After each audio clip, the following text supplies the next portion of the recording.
In this video, I'm going to explain all important concepts you need to know about supply and demand trading strategy.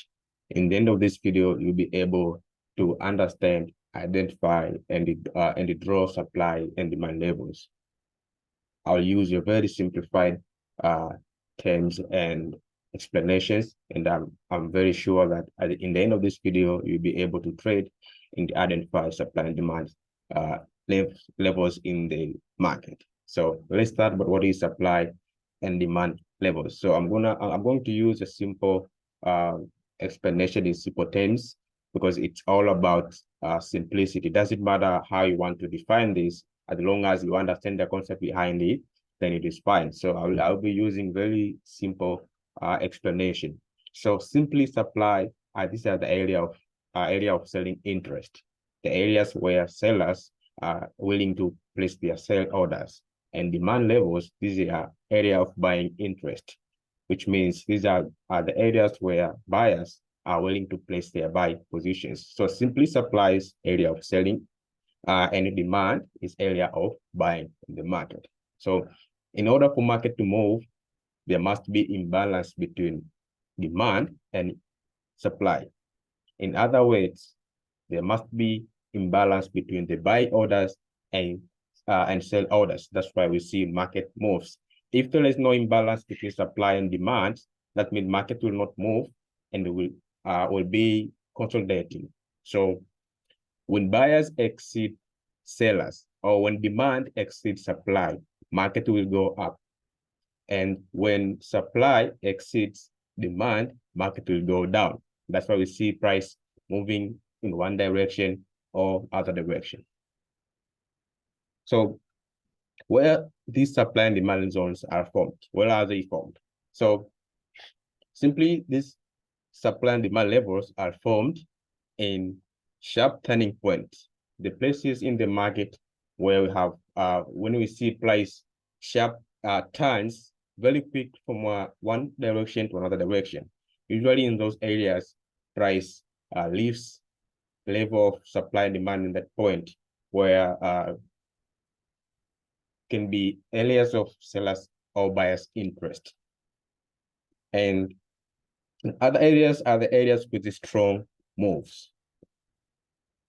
You know, in the market, the levels where you see price makes a very strong move. It can be due to fundamental or news release. Those areas are the areas of interest, because whenever there is a big movement, it means there are majority of orders at those points. So they become the level of interest. In other words, they become supply or demand levels. Also, the area with gaps. Gaps means excess supply or demand. It means market, if price gaps up, that means the buyers were too strong. There were too excess demand in such a way that price moved too quick to leave a gap behind. So usually the supply and demand levels are formed in these three areas: in the sharp turning point, in the area with the strong moves, and in the gaps. I will so whenever we are going to look about supply and demand zones, we'll be considering these three areas: the sharp turning points, the area with the strong moves, and the gaps. Those are the areas we are going to find your supply or demand levels. So now let's see about how we can draw these supply and demand zones. So when we draw supply and demand zones, we usually draw two lines. The first line, we call it a distal line, which we draw at the wick of the basing structure, and the proximal line, which we draw against the body of the basing structure. The basing structure is simply the origin point of the imbalance. I will use a live chart to show you some examples. So this is a live chart of GBP JPY, and I will use my current running positions here, which is a side position, to show you example of the way I can draw supply or demand. So basically, this is a supply because price is in a downtrend and I'm selling, which means we have a selling interest at this point. You can even see how price moved. Remember those three areas where we look for supply demand levels. This is an area with strong move. You can see this kind of movement to the downward.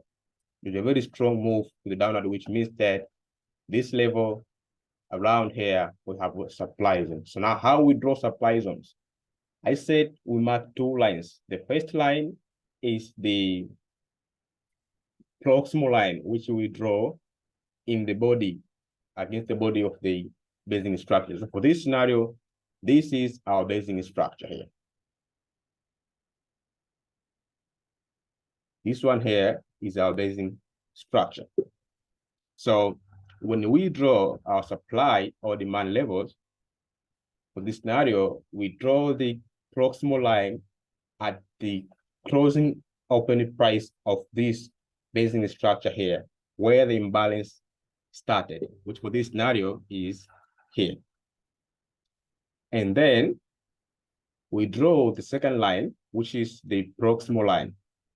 I mean the distal line, which we draw at the week of the basing structure, which for this scenario, this is our week. So all this zone here, is our supply zone, which means market, when the price comes to this point, we took our selling position here. And when we place our stop loss, we usually place the stop loss above the body, above the wick of the distal line. So this is how we draw supply zones. I will use another example for a demand zone. I will use another live example of a demand zone, how we can draw a demand zone. Let me try to look for a very clear example for a demand zone. Right, I can try this example here. We look at this point where price was moving in a downtrend, then the price started to reverse from here. It went upward.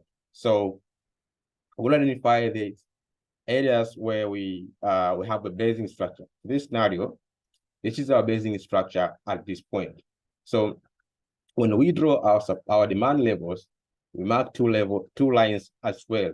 The proximal line, which we draw against the body of the basing structure. For this scenario, this is our basing structure here, the original point of imbalance. Then we draw the distal line at the weak of the basing structure, which for this scenario, it's this one here. So all these points here, all this zone here is our demand zone. And we take the trade as soon as the price hits our demand zone, we place our buy trade. So this is how we draw supply or demand zones. Mark two levels, identify the basing structure of that supply demand zone, then draw two levels. The proximal line, which is drawn against the body of the basing structure, and the distal line, which is drawn at the wick of the basing structure. Always put stop loss below the distal line for demand and above the distal line for supply, because all this area is a valid area of demand level. So that's how we draw supply and demand zones. I'm going to use a few examples here, but if you want more examples or you have any questions, you can send me a message on my Telegram, or you can leave a comment on my video there and I will reply as soon as possible. So now we already see how we can draw supply or demand zones. Now let's go to two types of supply and demand levels, which is very important. So we have two types of supply and demand levels. The first one is peak and valley, and the second one is continuation pattern. The peak and valleys, these are the supply or demand levels that are formed at the extreme points. When I say extreme points, I mean they are formed in the highs or the low. Let me again take you to a live chat so I can give you clear examples of what I'm talking about here. Let me remove the drawings first.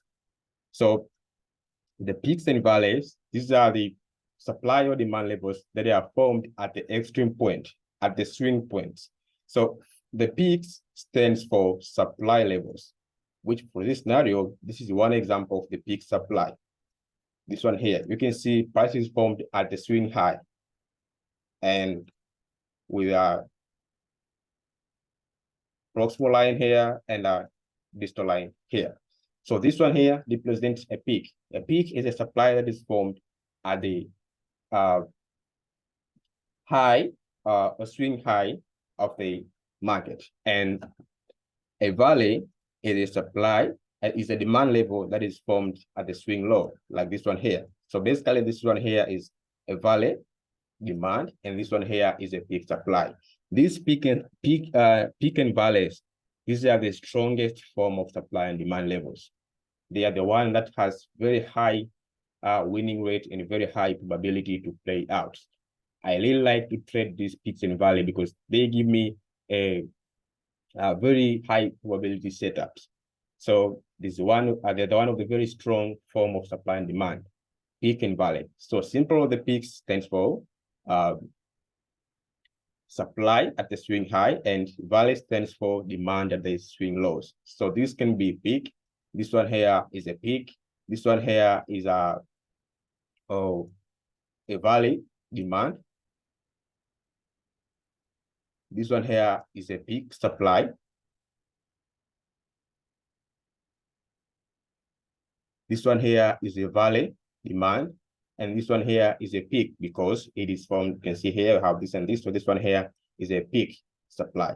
This one here also is a peak supply. So the peak and valley supply, the peak and valley demand and supply, these are the strongest form of supply and demand. And I can recommend for anyone who's trying to find high probability setups, you can use these supply and demand levels that are formed at the extreme points, at the high, at the swing high or swing low. So that's the first point of, that's the first type of supply and demand. The second one is a continuation pattern, or CP. So just like how the name suggests, these continuation patterns, these are the type of supply and demand that they are formed in the course of the trend. They are formed in the middle of the trend when when the market has already started to create a trend. So it's like they are continuation pattern, just like how the name suggests. So I will take you to live chat to show you some example.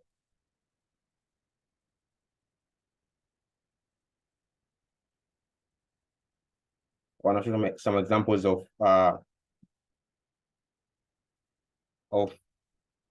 CP, or continuation patterns that are formed in the course of the trend. So this one here is the example. You can see price was moving, and then we have a CP at this point, which is the point is like a continuation pattern. And the usual CP, they are formed with few candles. It's going to be a very strong move, then a basing structure that acts as a pause, then the next move comes. Like this one here is a CP. And if we draw this, means we mark the level at the proximal. This is the proximal line, and this one here as a distal line. Another example of a CP is here. This is another CP. You can see we have a drop, then we have a pause here, then it's like a continuation, then the price drops. It's like a continuation pattern. So this is our proximal line, this is our distal line. So this is an example of the CP. But the CPs are not very strong form of supply and demand, especially if you trade them against the trend. They're not very good for counter trend trades. And I usually prefer to take trades at the peak and valleys, because the peaks and valley, these are the building blocks of the trend. Every trend starts at the peak and valley. So they give us a very high probability, especially when you want to trade the counter trends. So these are the two types of supply and demand, the peaks and valley. In the next video, I'm going to explain how we can identify a strong and high probability level of supply and demand, because not every supply or demand is good to be tradable. So in the next video, I'm going to explain how we can identify a quality and a tradable supply and demand levels. If you guys have any question, you can leave a comment in my video, or you can follow on my social media handles, Instagram, at the Market Wolf, or you can join my Telegram channel. And if you can have any question there, I can answer as long as I get time. So don't forget to subscribe to my YouTube channel for more education video.